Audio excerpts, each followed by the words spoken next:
Good morning everybody, welcome to the September Flower Club. September already, where on earth has the year gone?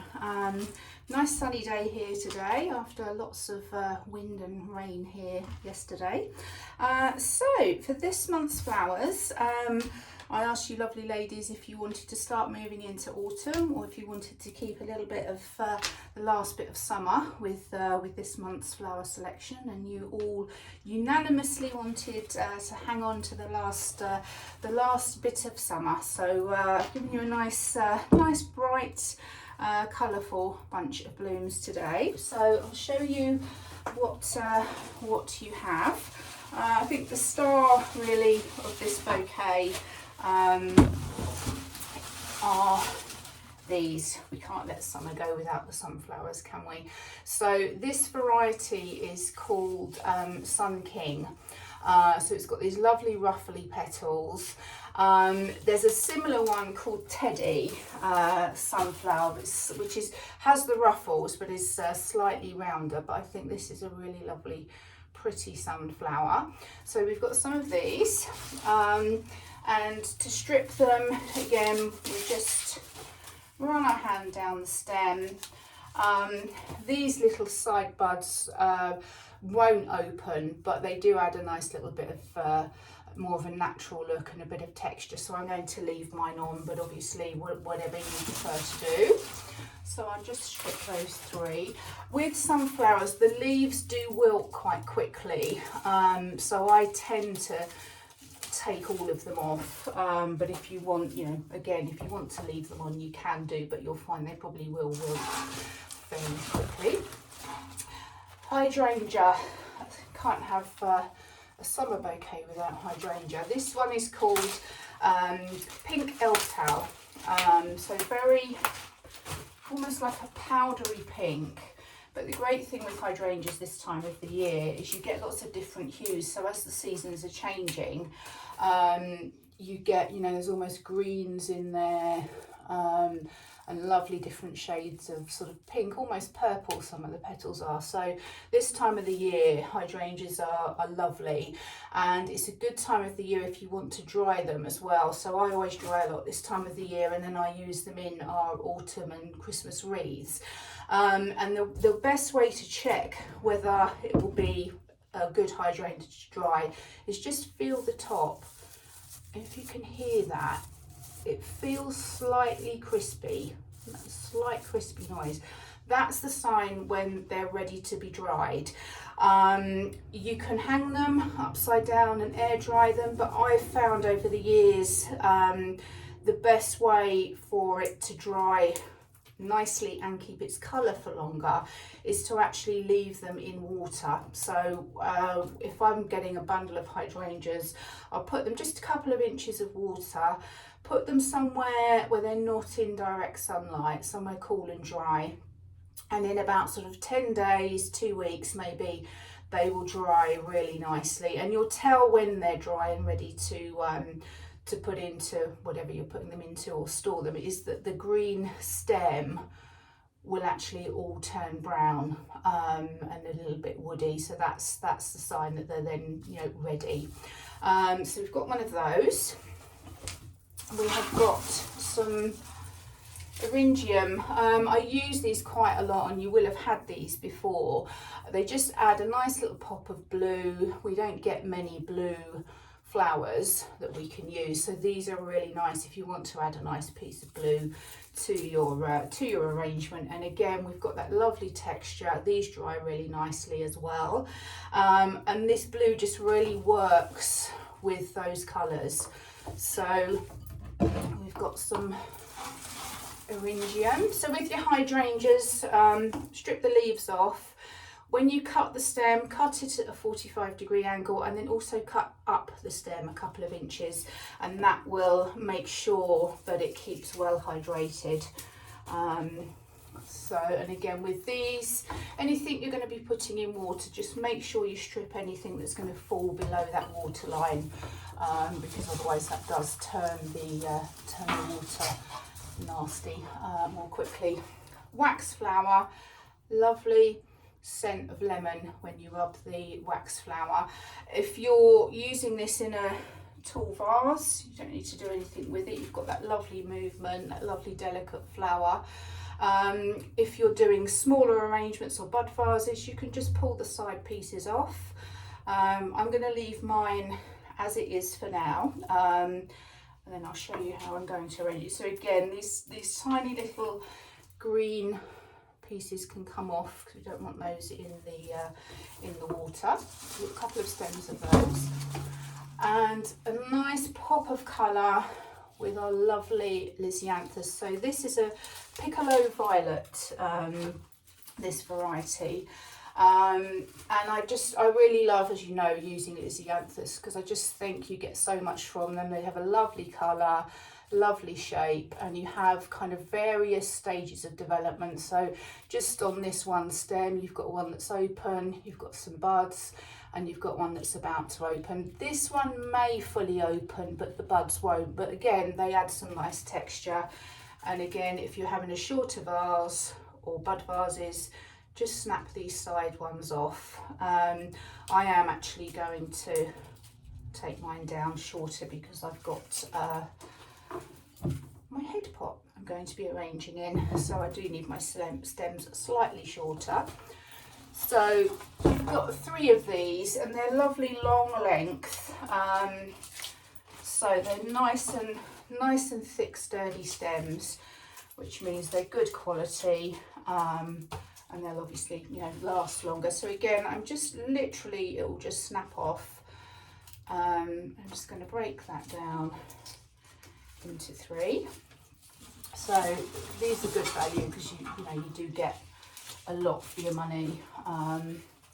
Again, break that one down.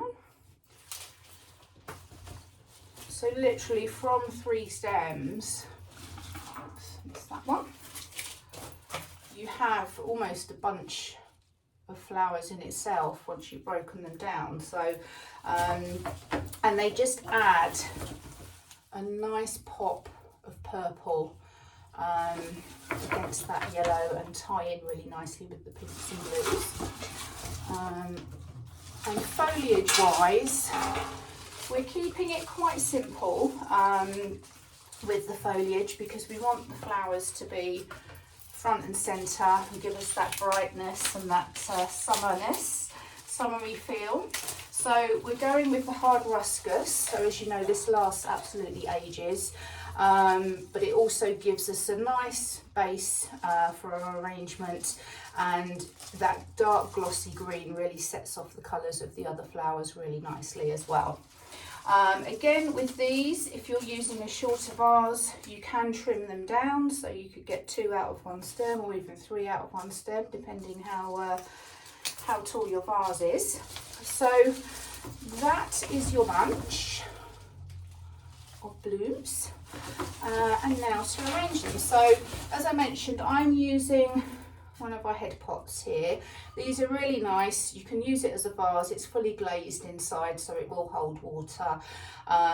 You could obviously put a plant or whatever you wanted in it, really dried arrangement, but they're just nice, a little bit of fun. And what I've done inside, so that we've got some support, because it's quite a large opening, I've put some chicken wire in.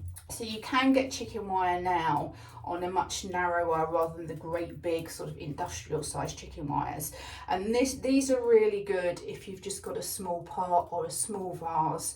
And same process as we've done before. Just take a piece off, scrunch it, and then just literally pop it into your pot, vase, whatever you're using. Obviously, if you're using a glass vase, it doesn't look brilliant because you'll see it. But if you've got any ceramic pots or vases, then it's ideal.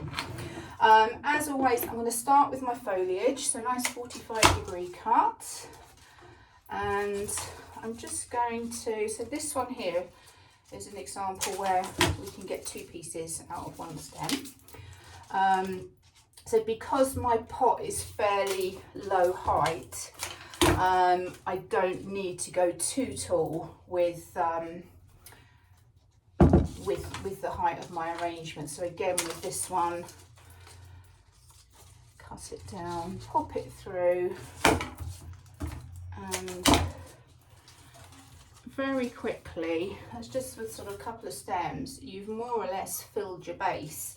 I'm going to keep the rest of the stems to one side because we can fill in at the end if we need to.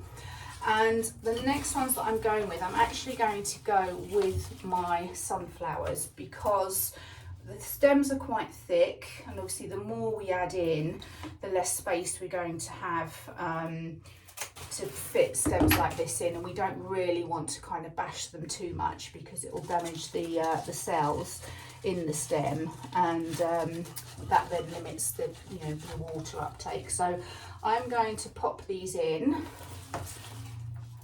just really spreading them around, but I'm adjusting the heights of them. So a couple in there. I'm just going to turn him round so that I can see where to position the other one. So I'm going to take the other one to the back of the pot, and you'll find it's a lot easier if you put these sorts of thicker stemmed flowers in early on, because then you're not trying to ram them in later on. So next, I think I'm going to go with some of the Eryngium. So these are quite full stems. I might just take a few of the little side ones off so that it's not too heavy and too much of a clump. So this one, for example, is very, there's lots on there, and you literally just snip the sides off, and it just gives it more of a lighter feel. It's a bit more airy, and again, you can use the rest in bud vases. So I'm going to come down in the middle of the three that I've done. So you can see there, and he'll be against a wall, so don't need too much at the back, just a bit of foliage just to fill that out. But the view will be sort of this semicircle, so that's what we want to focus on. And just have a look, just see how it's looking. Things will move about as you're putting them in, so don't be afraid just to adjust them if you feel you want to. So we've got the Eryngium in now, and you'll see it's kind of starting to come together. You've got that structure, you've got your wow flowers, if you like, your main focal flowers that the eye will be drawn to, and then just coming in with some of the lizzies. So these are some of the side stems that we pulled off. So again, if I put a whole stem in here, you'll have a big block of purple, which kind of takes away from the flow of the overall arrangement. So don't be afraid to strip them down just to make them light up. If you want that blocky look, again, that's fine, go with it. There's no hard and fast rules, as you know, with my style of floristry. I can tell you how they teach it at college, but how you apply it is entirely down to you. So I'm just going round, just feeling my way. As you start to fill up more, if you hold your stem nearer to the bottom, it's easier to place it and it's less likely to snap. So almost as if you're going to throw a dart. And again, vary the heights. It helps draw the eye through, and gives that all-round colour. Now I'm deliberately leaving this middle piece open because I want to pop my hydrangea in there, so I'm going to do that now. So as I mentioned, nice 45-degree cut, and then cut up the stem. I know I covered this last month as well, but it's always worth reminding. And again, this is a fairly thick stem, so you might need to have a little poke around. Oh, it's actually gone in quite easily. So again, you know, give them a little jiggle if you feel they need it, or if something's jumping out. It needs to be aesthetically pleasing for you. It's your flowers, it's your arrangement. Who cares what other people think, really, as long as you're happy with them. So there we go. Now with my wax flower, because obviously we've got a lower height arrangement, I can break these down. Again, take these little green bits off because they do have a tendency to drop in the water, and can cause the water to go a bit murky quite quickly. Obviously we want to keep these going as long as we possibly can. So again, just going through. These are nice and easy to poke in because they're thin stemmed, but they're quite woody and quite sturdy, so you can be, you know, a little bit more aggressive with them. So I'm going to come in over here. So you can see we're kind of building up a nice head of hair for our young man here. So I think the next piece I'm going to bring over here, I think we need a bit more fullness over this side, and I'm going to bring the height down slightly.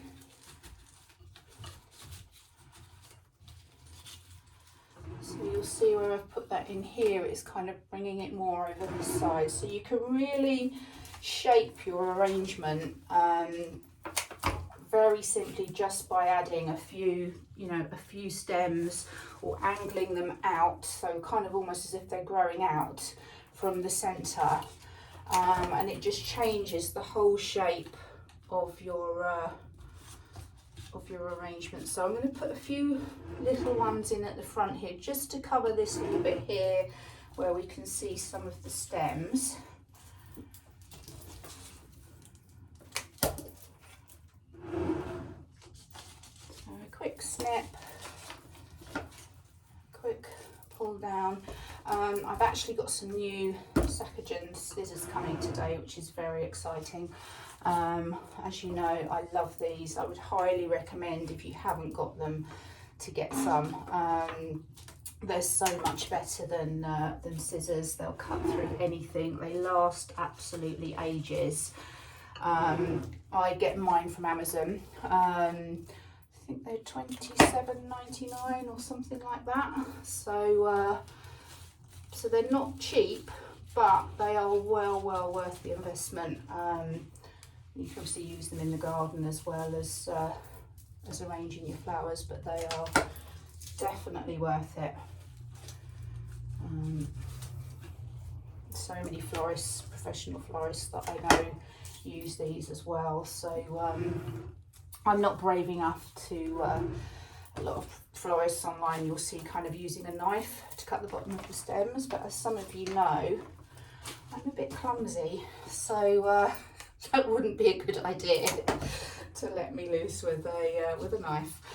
But it's whatever, again, it's whatever's most comfortable for you. I find that I have osteoarthritis in my hands, so I just find these really comfortable because you can fit all 4 fingers in and your thumb.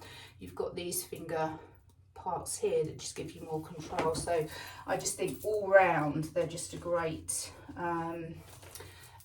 piece of kit to have. So if you are, you know, going to be doing more floristry or arranging or anything like that, they are well worth getting.